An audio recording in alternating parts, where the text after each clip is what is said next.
Em nome do Pai que me criou, em nome do Filho que me resgatou, em nome do Espírito Santo que me santificou. Divina vontade, reina na minha vontade. Minha mãe, eu te amo e tu me ama. Dai-me um gole da vontade divina para minha alma. Me abençoa, Mãe, para que todas as minhas ações sejam feitas diante de vossos olhos maternais. Amém. Suprema Majestade, eu venho em sua vontade divina, em nome de todos, do primeiro ao último homem que existirá na terra, para dar a ti as homenagens que tens direito, as adorações, os louvores, o amor que cada criatura lhe deve, as ações de graça e fazer todas as reparações por todos e por cada pecado. Venho, Senhor, na tua divina vontade, dou-te a minha vontade humana, por meio do imaculado coração de Maria, que possui todos os dons e os frutos da divina vontade. Dai-me a tua divina vontade. Vem, divina vontade, nesta ação que estou a fazer e em todas as ações que eu farei durante este dia. Amém, Fiat. Vinde, Espírito Santo, vinde por meio da poderosa intercessão do Imaculado Coração de Maria, vossa amadíssima esposa e nossa mãe. Amém. Vinde, Espírito Santo, vinde por meio da poderosa intercessão do Imaculado Coração de Maria, vossa amadíssima esposa e nossa mãe. Amém. Vinde, Espírito Santo, vinde por meio da poderosa intercessão do Imaculado Coração de Maria, vossa amadíssima esposa e nossa mãe. Amém. Livro do Céu, volume 20, 30 de janeiro de 1927. Por que Jesus não escreveu? Como nestas manifestações não há nem ameaças, nem alarmes, mas sim o eco da pátria celestial.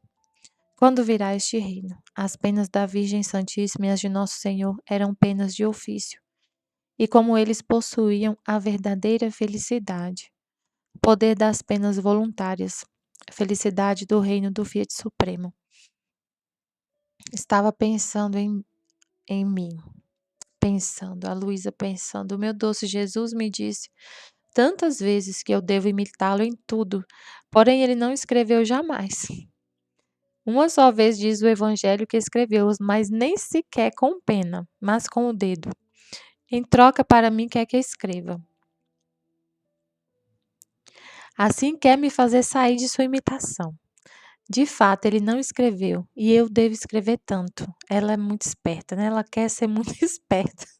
Querendo... Porque ela não gostava de escrever. Ela falava, né? Tanto que a gente vê ela falando, escrevo por obediência. Escrevo somente para obedecer. Ela não queria escrever, então ela estava, né, pensando, mas Jesus está falando para eu escrever, para eu imitar ele em tudo, e ele não escreveu. Ele não escreveu, escreveu. Gente, a Luz é engraçada, tem que rir, né? Agora, enquanto pensava isto, veio como gracioso menino que, entrando em meus braços e aproximando seu rosto ao meu, me disse: minha filha, dá-me teus beijos e eu te dou os meus. E Jesus se divertia, né, com ela, porque ela é muito. Gente do céu. Ai, meu Deus, a Luz é engraçada.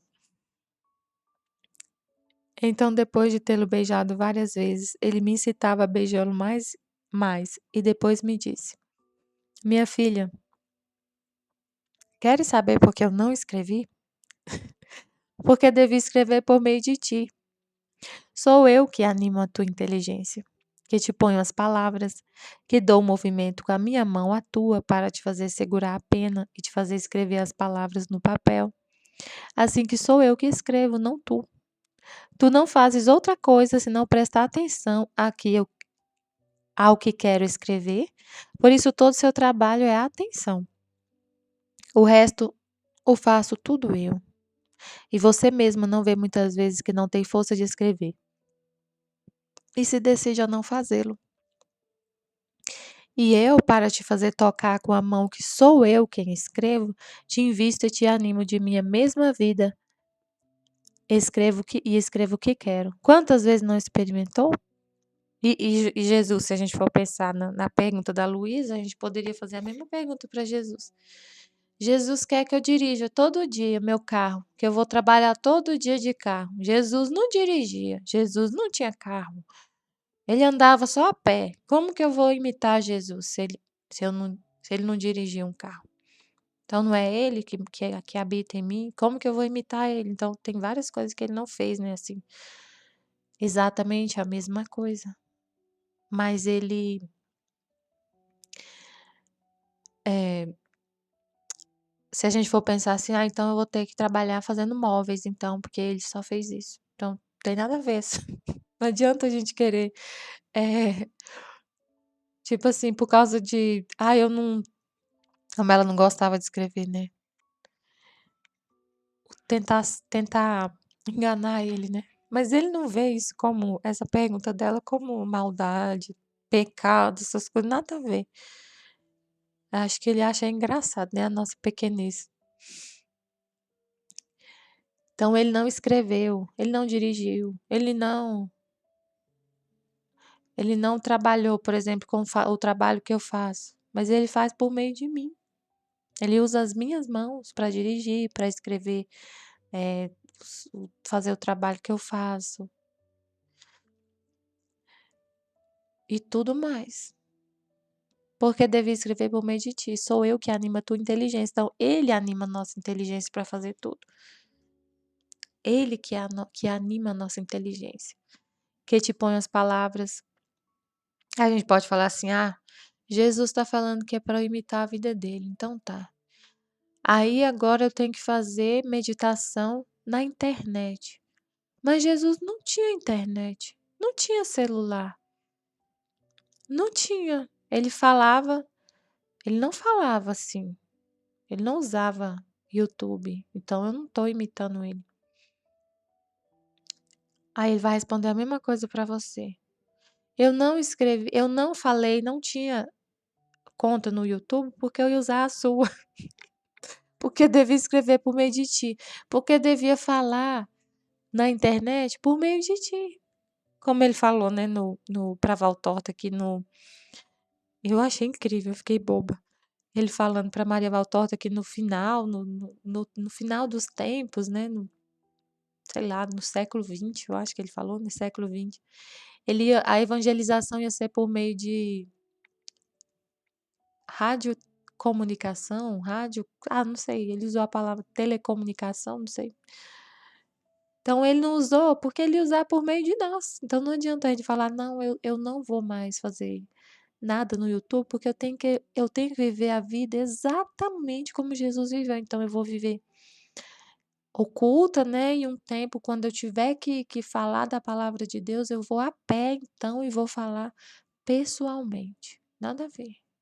Ele não usou porque ele usar a sua.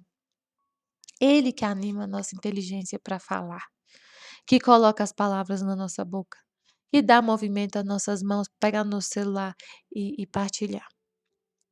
Com a minha mão, a tua, para te fazer segurar a pena e te fazer escrever as palavras no papel. A gente não escreve no papel, né, mas a gente lê e partilha na internet. É ele que faz tudo, ele que anima a nossa inteligência.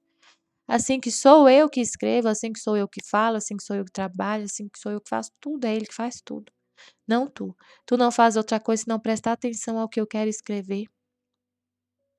E a gente, como ele falou no estudo 50, no próximo, né, do volume 21, é ele que a gente presta atenção ao que ele quer fazer. A gente não faz a nossa vontade, a gente faz o que ele quer, não coloca a nossa, não contamina com os nossos desejos, a nossa vontade, o que a gente acha que é correto, pelo que a gente já aprendeu, né. Como ele falou no estudo 50, no estudo 50 do volume 21 para frente, que o exemplo lá de você, que a Aline estava falando, né, de você, por exemplo, ver algo, um sacrilégio, uma coisa que acontece, por exemplo, a história lá do padre, né, que celebrou a missa no mar, lá na Itália, que na hora Jesus só queria que ela ficasse com ele e partilhasse a notícia, sentisse a dor junto com ele, não queria, só queria isso. Então, às vezes a gente pensa assim, já tem uma coisa assim meio, eh, como se fala assim, programada, né, assim meio automático, eh sacrilégio, tem que fazer reparação e é com oração vocal. É desse jeito, mas nem sempre a gente deixa Jesus livre. A gente tem uma comunicação com o Pai, com o Filho e com o Espírito Santo, e ele vai te conduzir, ele vai fazer o que ele quiser. Ele que anima a sua inteligência para fazer as coisas. Vai ter momentos que ele vai te pedir para rezar uma oração, e você vai rezar com ele, para ele, com a intenção dele. Aí eu estava agora no eu tive que ir no hospital para ver um problema no meu pé. E aí eu entrei no estacionamento na frente do hospital, e quando eu percebi, o estacionamento era dentro de uma igreja, era um estacionamento pago e é dentro da igreja, de uma igreja, uma capelinha bem pequenininha. E aí eu fui, deixei o carro lá, fui lá no hospital, na hora que eu voltei eu entrei na capela um pouquinho, e aí conversei lá um pouquinho com Jesus, conversei, e aí quando eu estava saindo, aí eu olhei no relógio assim, o relógio bem na minha frente assim de parede. Eu estava saindo 3 horas da tarde, eu falei: "Nossa, Jesus, é a hora da misericórdia". Aí aí ele falou no meu coração: "Reza o terço, reza o terço da misericórdia", e eu: "Mas reza aqui?", porque eu tinha que ir embora, porque eu já tinha pagado o estacionamento. Aí ele colocou no meu coração: "No carro, quando você estiver indo, você reza o terço". Aí eu: "Tá". Aí eu liguei eu pensei: "No rádio vai começar na rádio católica". Aí fiquei rezando, né, junto com a liguei no rádio, estava começando o texto A Hora da Misericórdia na rádio católica. Aí fiquei rezando, aí a moça colocando as intenções. "Ah, fulano tá com dor de cabeça, tá pedindo oração.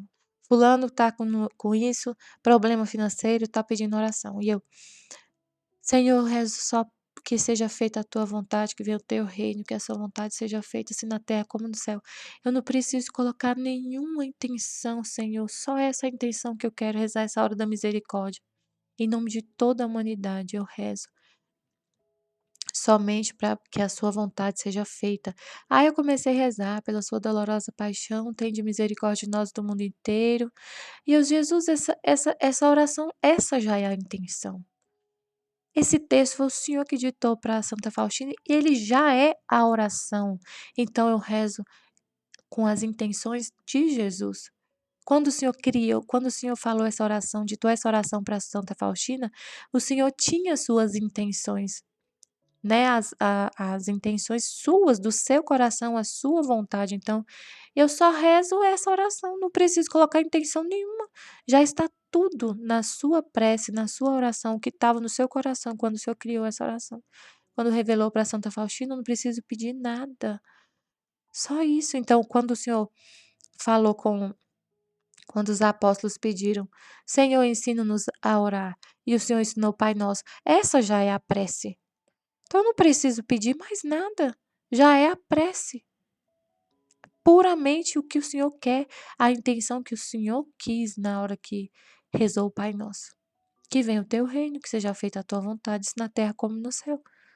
Só isso, não preciso colocar nada meu, tipo assim, né, eu só presto atenção, então eu fico prestando atenção. Aí, a gente tem que ter um relacionamento com Jesus muito, tem que ter essa intimidade com ele, porque assim, porque não é regra. Não é regra, porque assim, ó, o que que acontece? Eu fiquei pensando: "Nossa, Jesus, a gente tem que ter esse relacionamento, é o que o Senhor quer, é isso mesmo, porque para eu te ouvir, para saber qual é a tua vontade, para o Senhor animar minha inteligência e minha vontade, conseguir falar comigo e eu entender o que o Senhor quer naquele exato momento". E não é tudo igual para todo mundo, não é uma regra de vida. Por exemplo, que às vezes assim, ó, eu tinha acabado de ouvir no Estudo 50, nessa aula, esse exemplo que Jesus deu, né, de que nem sempre ele vai pedir para você rezar. Aí ele falou da oração vocal, né. Mas aí se a gente vê isso como uma regra, aí se ele pedir você não vai ouvir, entendeu? Então assim, não é uma regra. Às vezes ele vai pedir, e ele não falou na aula que é uma regra, eu não tô falando que ele falou isso não. Mas se a gente não prestar atenção, tá vendo que ele falou aqui, ó, seu trabalho é prestar atenção, então ele tá dando a aula lá na escola da divina vontade. Ele está falando. O nosso trabalho é prestar atenção. Então, ele não falou que nunca, nunca mais na sua vida você vai rezar um Pai Nosso ou o texto da misericórdia. Ele não falou isso. Que nunca mais vai rezar. Tem hora que ele vai pedir. Tem hora que ele vai deixar bem claro que ele quer rezar junto com você. Ele quer te mostrar alguma coisa, ele quer falar alguma coisa, ele quer te explicar alguma coisa, ele quer rezar na divina vontade, em nome de toda a humanidade. Oferecer de novo né, pela sua dolorosa paixão, ter de misericórdia de nós do mundo inteiro. Então, aí eu tinha acabado de ouvir, falando da oração vocal, se eu não prestasse atenção, eu podia distorcer tudo e pensar assim, então nunca mais eu rezo. Gente, se a gente não prestar atenção, se colocar a nossa vontade, se contaminar com a nossa vontade, se não prestar atenção, a gente pode distorcer as coisas. Então, eu senti no coração muito forte que era para rezar e eu rezei. Então, tem que prestar atenção ao trabalho que ele está fazendo com cada um, em cada pessoa, em cada momento do seu dia, da sua vida, cada passo, tem que ter esse relacionamento com ele, falar com ele. O resto faço tudo eu, e você mesmo não vê muitas vezes que não tem força de escrever e se decide a não fazê-lo? Então, às vezes a Luísa falava, eu não vou fazer, mas ele para de fazer tocar com a mão, que sou eu que escrevo, te invista e te anima. E ele te anima a fazer, e ela animava e ela fazia o que ela não queria. Te animo de minha mesma vida e escreva o que quero. Quantas vezes não experimentou? Agora devendo passar uma época para fazer conhecer o reino do Fiat Supremo, para dar tempo para fazer conhecer primeiro o reino da redenção e depois o outro Fiat divino, decretei não escrever então, mas escrever junto contigo. Então, ele deixou passar a época para a gente aprender sobre a redenção, conhecer o reino da redenção. Então, a gente ficou 2000 anos conhecendo o reino da redenção, devendo passar uma época para conhecer o reino do Fiat Supremo, para dar tempo de fazer conhecer o reino da redenção e depois o outro Fiat. Agora a gente está conhecendo o reino da santificação. Ele não escreveu. Ele mesmo não escreveu. Mas escrever junto sobre o reino da santificação, mas escrever junto contigo, junto com a Luísa, por meio teu. Quando este reino estiver mais próximo, e também para dar uma nova surpresa às criaturas do excesso do amor desta minha vontade, o que fez, o que sofreu e o que quer fazer por amor delas. Então, é um sinal de que o reino está próximo, né? Porque ele já escreveu, que o sinal era o quê? Quando este reino estivesse mais próximo, ele escreveria por meio dela. Então, ele deixou para escrever quando o reino estiver mais próximo. Agora, já escreveu, né?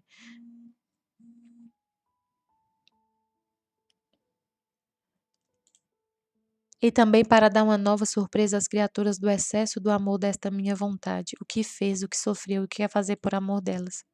Muitas vezes, minha filha, as novidades levam nova vida, novos bens, e as criaturas são levadas tanto às novidades e se deixam como se transportar por elas.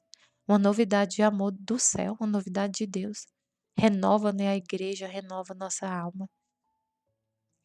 Muito mais que as novidades das novas manifestações sobre meu divino querer, que tem uma força divina e um doce encanto, que choverão como orvalho celeste sobre as almas queimadas pela vontade humana. Serão portadoras de felicidade, de luz e de bens infinitos. Não há ameaça nestas manifestações, nem medo. E se alguma coisa de medo existe, é para quem quiser ficar no labirinto da vontade humana. Mas em tudo o resto não se vê outra coisa que o eco, a linguagem da pátria celestial, o bálsamo de lá de cima que santifica, diviniza e dá a garantia da felicidade que só reina na pátria bem-aventurada. É isso mesmo. Não tem motivo para a gente não querer viver na divina vontade e ficar se apegando à vida, como ele falou no estudo, no próximo, né, da próxima aula. não tem motivo para a gente querer achar assim: "Ah, eu não vou viver na divina vontade, porque eu tenho que viver sem pecado". Isso é uma coisa que não existe, não tem lógica nenhuma você pensar assim: "Nossa, mas para seguir Jesus, para viver na divina vontade, eu não posso pecar", então é muito difícil você pensar desse jeito, é uma coisa que não tem lógica. Você pensar assim: "Nossa, mas eu vou ter que não pecar", isso é impossível, isso é muito difícil. Como ele falou, o pecado é uma desordem, você não foi feito para isso. Não é natural. E se não é natural, então você está fora da ordem, então volta. O mais difícil é viver no pecado.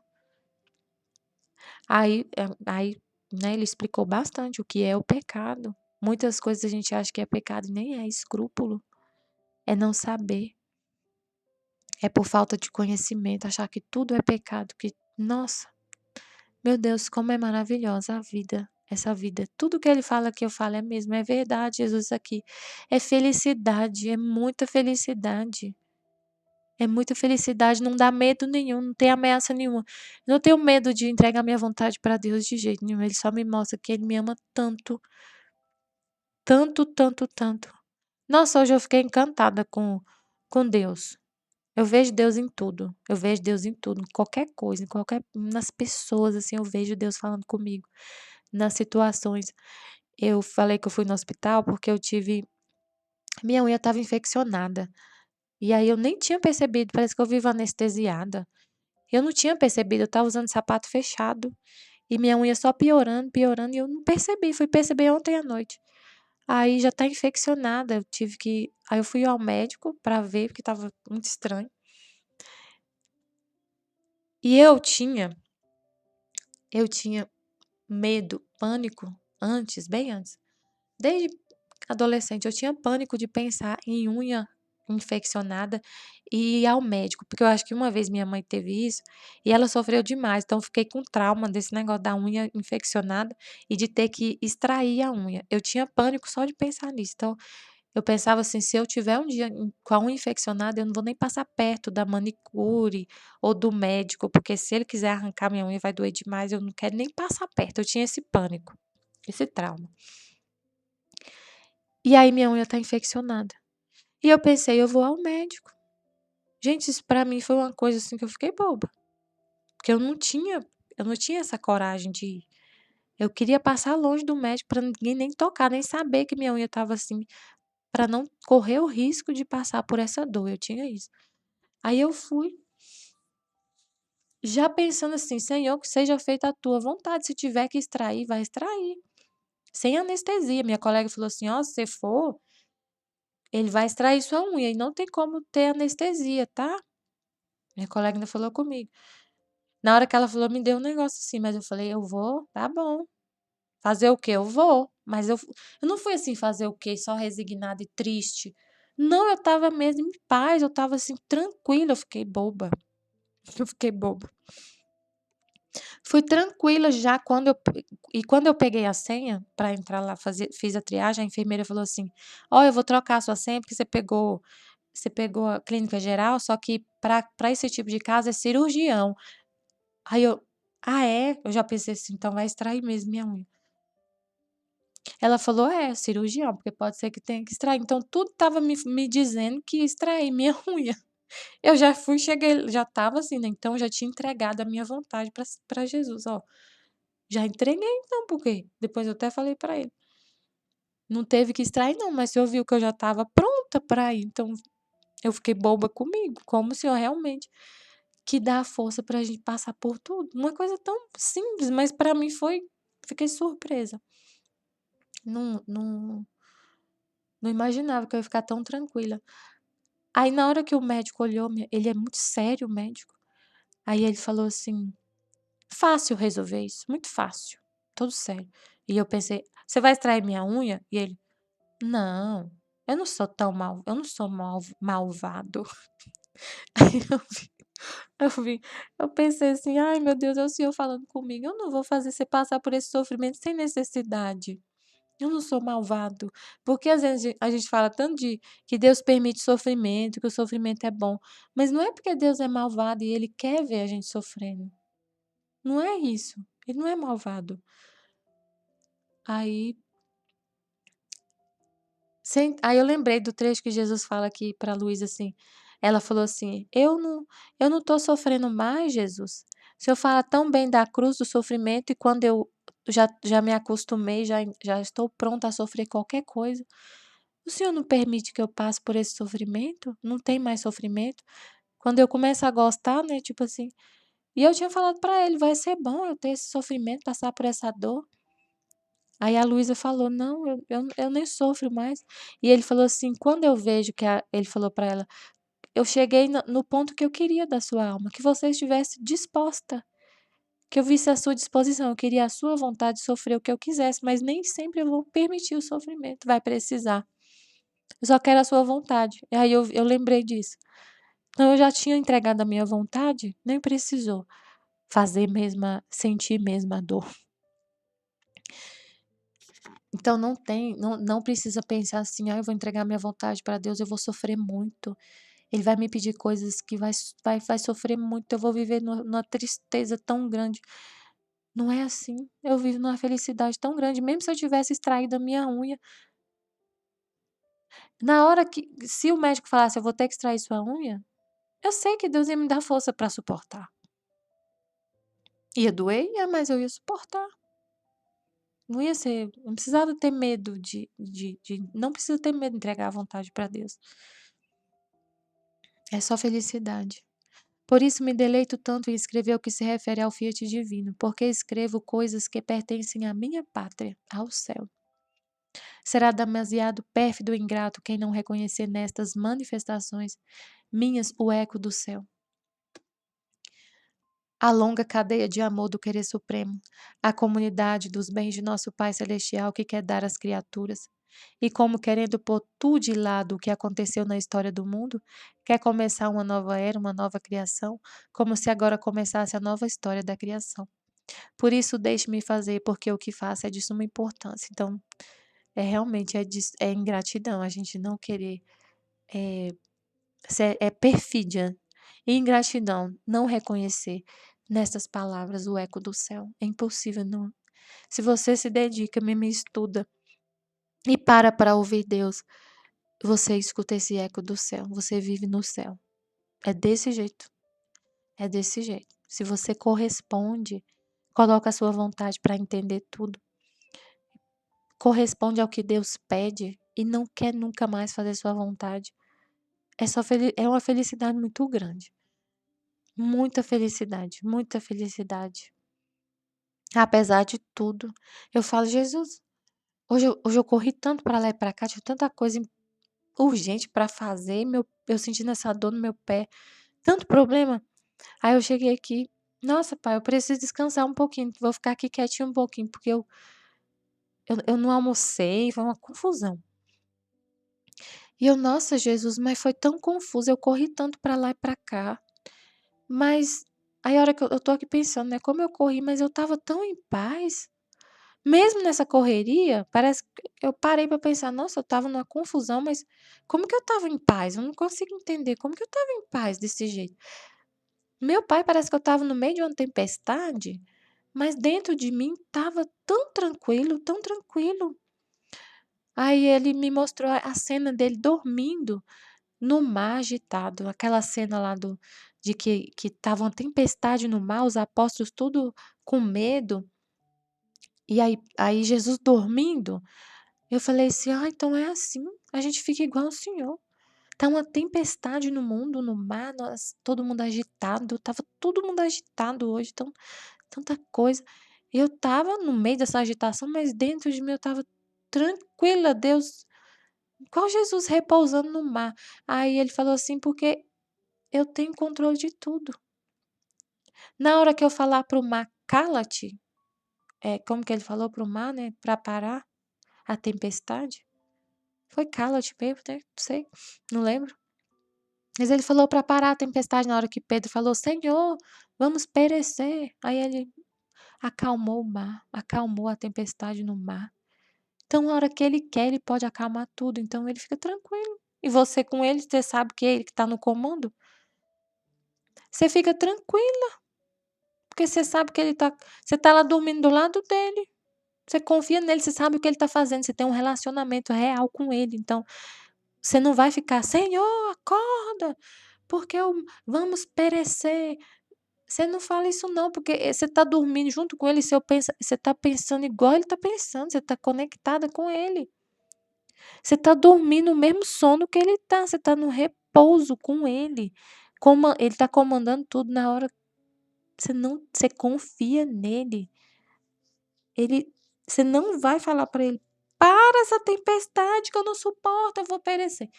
Não, você vai dormir junto com ele, igual ele estava dormindo na barca lá e Pedro falou. Você não vai ficar igual Pedro chamando ele: "Vamos perecer", não, você vai ficar dormindo junto com ele, tranquila. Por quê? Porque é a vontade de Deus, é a vontade de Deus, você sabe. Só o filho da divina vontade que entende a vontade de Deus, que tem esse relacionamento, que ele falou isso no próximo estudo do volume 21. Você entende o que Deus está fazendo. Você vê Deus em tudo e você fica em paz. Só possuindo a vontade divina você tem esse entendimento de tudo, do que Deus está fazendo, o que Deus está pensando, que ele comunica com você e você fica em paz. Você entende. Você entende o sofrimento, você consegue ver Deus em tudo. Tudo, tudo, tudo. Aonde você olha, você vê Deus.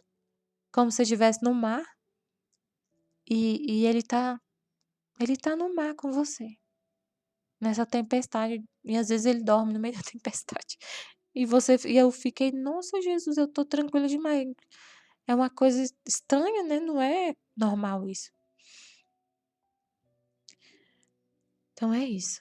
Estivemos e sempre estaremos reunidos em nome do Pai, do Filho e do Espírito Santo. Amém. Fiat. Jesus, eu confio em vós. Amém.